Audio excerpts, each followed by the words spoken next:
ठोस अवस्था के पहले भाग में हमने ठोस, द्रव्य और गैस तीनों के बारे में बेसिक जानकारी प्राप्त की। अब उसमें आगे हम आज हमारा जो चैप्टर ठोस अवस्था है उसको प्रारंभ करते हैं। उसमें सबसे पहले ठोस अर्थात पदार्थ की वह अवस्था जिसमें अवयवीकरण, परबल, अंतराण्विक आकर्षण बलों के द्वारा न्यूनतम दूरी पर संकुलित होते हैं, ठोस अवस्था कहते हैं। कहने का तात्पर्य क्या होगा, ये बात मैंने आपको पहले बताई है। अवयवीकरण क्या होते हैं? अवयवीकरण का मतलब होगा कोई भी अणु, परमाणु या आयन,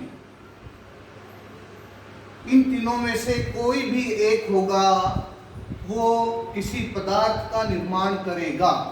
तो हम ये कहते हैं कि ये कोई परमाणु है, परमाणुओं का समूह होगा, वो आपस में जुड़कर एक अवस्था प्राप्त करेगा और इन परमाणुओं के मध्य जो दूरी होगी वो न्यूनतम है। और ये जो कण है वो अंतराण्विक, अंतराण्विक का मतलब है अणुओं के मध्य लगने वाला आकर्षण बल, इसलिए मैंने यहाँ लिखा अंतराण्विक आकर्षण बलों के द्वारा।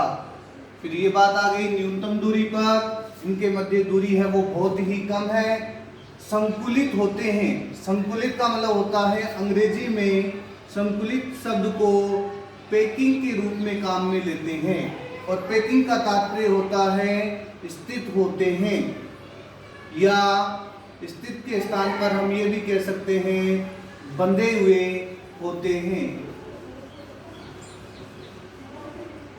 बंधे हुए होते हैं। तो पदार्थ की वह अवस्था है जिसमें अवयवीकरण होंगे वो अंतराण्विक आकर्षण बल के द्वारा न्यूनतम दूरी पर पैकिंग या बंधे हुए होते हैं। इस अवस्था को ठोस अवस्था कहते हैं। कोई भी पदार्थ ठोस अवस्था में है या ठोस है, इसका पता हम दो कारणों के द्वारा लगा सकते हैं।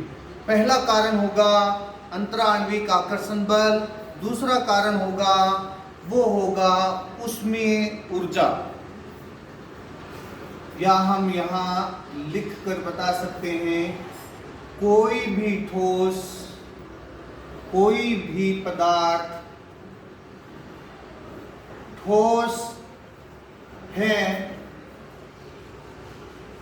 इसके दो कारण हैं। दो कारणों में नंबर एक अंतराण्विक आकर्षण बल, दूसरा जो कारण है वो है ऊष्मीय ऊर्जा।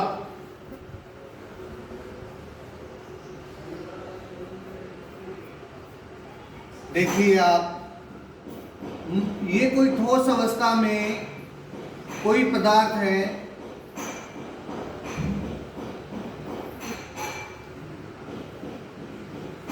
जैसे हम बात कर रहे हैं अभी, ये मान लेते हैं कि ये बर्फ है और बर्फ के कारण आपस में आकर्षण बल के द्वारा संकुलित है, बंधे हुए हैं।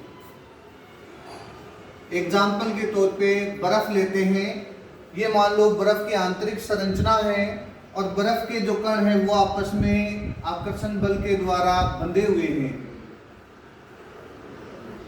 तो बर्फ ठोस अवस्था में स्थित होगी। तो इनके मध्य अंतराण्विक आकर्षण बल क्या है, यहाँ हम बोले ये अंतराण्विक आकर्षण बल परबल है। परबल का ही तात्पर्य होता है मजबूती से, ये जो आकर्षण बल है वो मजबूती से बंधा हुआ है। ऊष्मीय ऊर्जा कहने का तात्पर्य टेम्परेचर, तापमान, किसी भी वस्तु को, किसी भी पदार्थ को ताप दिया जाए अर्थात ऊष्मा दी जाए। ऊष्मा देने के साथ क्या होगा, ऊष्मा देने पर इन बंधों के मध्य या इन कणों के मध्य जो ये बंध बना हुआ है वो टूट जाएगा। उसमें ऊर्जा का तात्पर्य तापमान से है।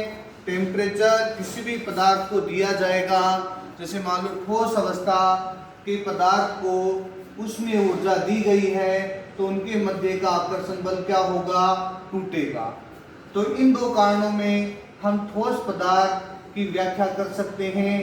आकर्षण बल प्रबल होगा, उसमें ऊर्जा कम होगी, उसमें ऊर्जा क्या होगी, कम। ऐसी अवस्था या ऐसे पदार्थ को हम ठोस कह सकते हैं। ठोस क्या होंगे, ठोस वही पदार्थ होंगे जिनके मध्य लगने वाले आकर्षण बल प्रबल होंगे और उसमें ऊर्जा का मान कम रहेगा।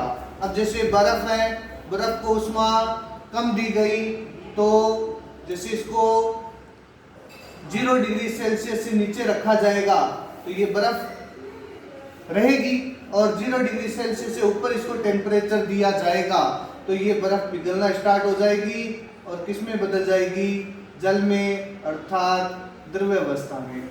इसी प्रकार इसको 100 डिग्री सेल्सियस पे गर्म किया जाएगा तो ये जल है वो वाष्प में बदलेगा, अर्थात कैसी अवस्था आ जाएगी, गैसीय अवस्था आ जाएगी। ठोसों के प्रकार जिसमें हम पढ़ेंगे, 2 प्रकार के ठोस होते हैं। एक तो ज्यामिति के आधार पर ठोस है, दूसरे आकर्षण बलों की प्रकृति के आधार पर। दोबारा देखिए, ठोसों के प्रकार। अब हमने जाना है ठोस होते क्या हैं। ठोस होते हैं जिनके मध्य लगने वाला आकर्षण बल प्रबल होगा और उसमें ऊर्जा का मान जिनके लिए कम होगा। आगे ठोसों के प्रकार में ज्यामिति के आधार पर ठोस कितने प्रकार के हैं, आकर्षण बलों की प्रकृति के आधार पर ठोस कितने प्रकार के हैं। तो सबसे पहले हम इसका अध्ययन करेंगे, ज्यामिति के आधार पर ठोस। और ये मोस्ट है, यहाँ से एग्जाम के अंदर प्रश्न पुटअप होता है तो इस भाग को हम ध्यानपूर्वक करेंगे। ज्यामिति के आधार पर ठोस 2 प्रकार के होते हैं। एक नंबर क्रिस्टलीय ठोस और दूसरा जो प्रकार है वो है अक्रिस्टलीय ठोस। और यहाँ से जैसे ही मैंने आपको ऊपर बताया कि यहाँ से प्रश्न पुटअप होता है, वो किस प्रकार प्रश्न पूछा जाता है, क्रिस्टलीय एवं अक्रिस्टलीय ठोस में कोई 4 अंतर लिखिए। क्रिस्टलीय ठोस या अक्रिस्टलीय ठोस में तुलनात्मक अध्ययन कीजिए, या फिर क्रिस्टलीय ठोस के एग्जाम्पल, अक्रिस्टलीय ठोस के एग्जाम्पल और इनके गुण हैं, उन गुणों में भी प्रश्न पूछे जाते हैं। तो हम दोनों का तुलनात्मक अध्ययन करेंगे, क्रिस्टलीय ठोस किसे कहते हैं और अक्रिस्टलीय ठोस किसे कहते हैं। ज्यामिति शब्द का अर्थ देखिए क्या है। ज्यामिति शब्द का अर्थ होता है इनकी संरचना या इनमें उपस्थित अवयवी कणों की व्यवस्था, इनमें स्थित अवयवी कणों की व्यवस्था, इसी को बोलते हैं ज्यामिति। अवयवी कण जो होंगे, परमाणु, अणु, आयन, अगर उनका क्रम नियमित है और अवयवी कण एक व्यवस्थित क्रम में स्थित होंगे वो क्रिस्टलीय ठोस होंगे, और अवयवी कण व्यवस्थित नहीं होंगे तो वो एक क्रिस्टलीय ठोस होंगे। जैसे कहने का तात्पर्य, कोई ठोस है, इस ठोस में उपस्थित अवयवी कण इस प्रकार एक निश्चित क्रम में एक नियमित अंतराल के बाद इनकी पुनरावृत्ति हो और एक व्यवस्थित क्रम में ये स्थित हो, इस प्रकार के ठोस क्रिस्टलीय ठोस कहलाते हैं।